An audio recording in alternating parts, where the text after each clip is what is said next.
విధంగా కష్టపడిన శివదత్తని కూడా మనం గుర్తించాలి.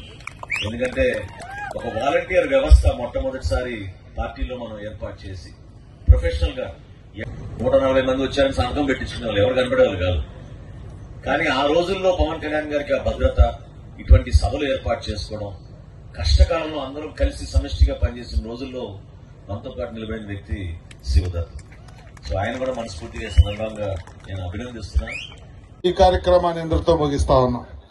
కార్యక్రమం ఏర్పాటు చేసి మమ్మల్ని ఆహ్వానించినందుకు సోదరుడు రమేష్ గారికి, బుజ్జి గారికి ప్రత్యేకంగా నేను మరొకసారి ధన్యవాదాలు తెలుపుకుంటూ, తోటా నగేష్ గారికి, ఎక్కడున్నా నగేష్ గారు, నగేష్ గారికి, శివదత్ గారికి, ఇక్కడ ఉన్న జనసేన పార్టీ నాయకులందరికీ, మీకు అండగా నిలబడుతున్న మన విశాఖపట్నం వీర మహిళలు, మన నాయకులు, మన కార్పొరేటర్లు అందరినీ కూడా మనస్ఫూర్తిగా నేను ధన్యవాదాలు తెలుపుకుంటున్నాను.